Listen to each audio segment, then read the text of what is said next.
Mr. Speaker, first I want to say today that I am privileged to speak from the seat of the majority leader. Mr. Speaker. Because, Mr. Speaker, even when I sat on the seat, it is very warm, Mr. Speaker, unlike mine, which was very cold, Mr. Speaker. I didn't know the seats of Parliament have different warmth, Mr. Speaker. But, Mr. Speaker, I don't foresee myself leaving this seat anytime soon. I don't see myself leaving this one anytime. But having said, Mr. Speaker, as you are aware and as you have alluded to, Mr. Speaker, there is a court ruling. A ruling of court consisting of 3-judge bench, Mr. Speaker. Mr. Speaker, a court ruling has only got 2 decisions, Mr. Speaker. There is no third way about it. One is to obey it, and secondly, if you have any avenue of appeal, you exercise that right of appeal, Mr. Speaker. There is no third way about it, Mr. Speaker.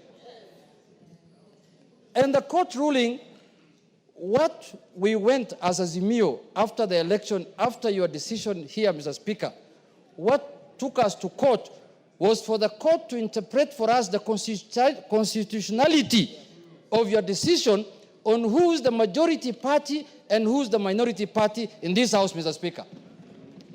And the issue of the Speaker came in as obiter, Mr. Speaker.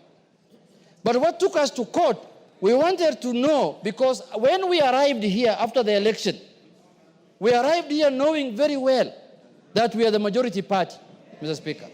And we are the numbers. But midway, we ended up losing numbers through your ruling, Mr. Speaker. And that is what took us to court, to ascertain whether we are the majority and whether we are the minority.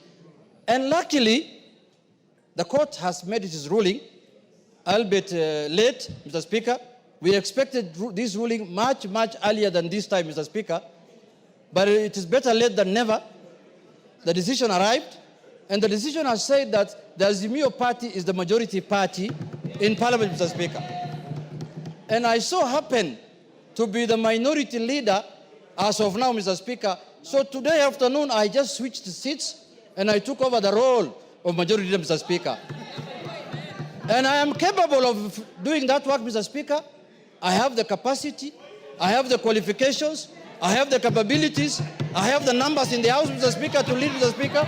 I have everything what it takes, Mr. Speaker, to be the majority leader of this House, Mr. Speaker.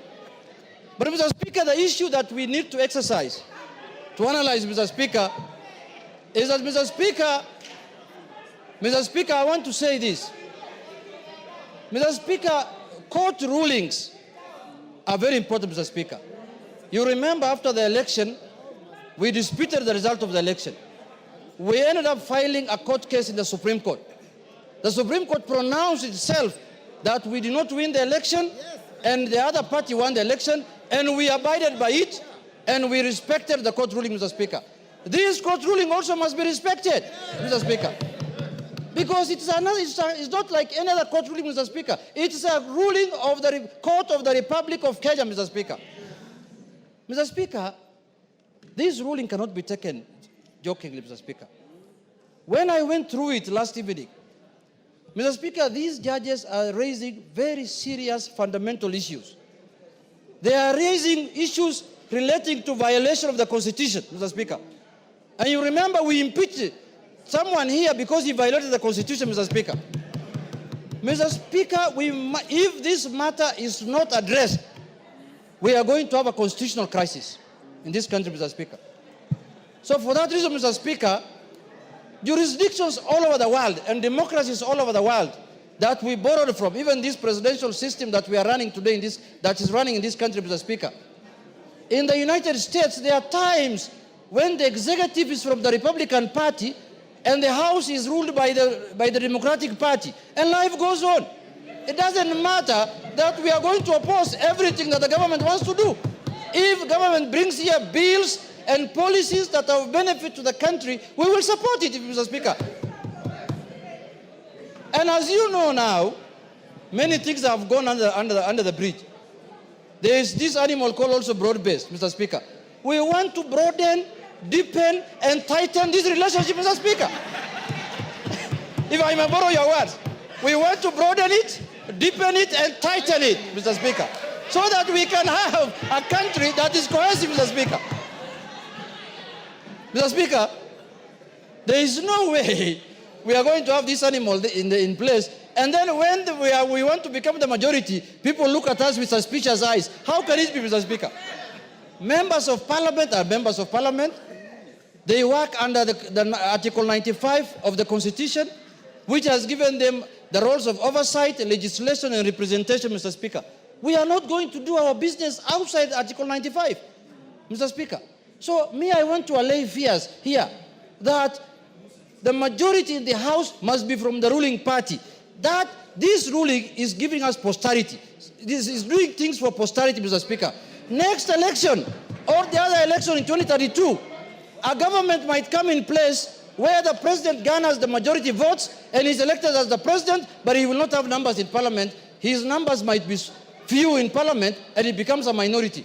So this is now the trend we are setting, that parliament is independent, judiciary is independent, executive is independent. We have no problem with the executive to do their work, and we know the President of the Republic of Kenya as of today is Honorable William Samoei Ruto, Mr. Speaker. There is no doubt about that.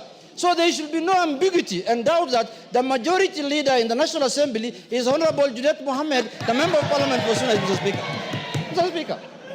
And I am going to serve the country diligently, Mr. Speaker, without any fear and favor, Mr. Speaker. I am a seasoned politician.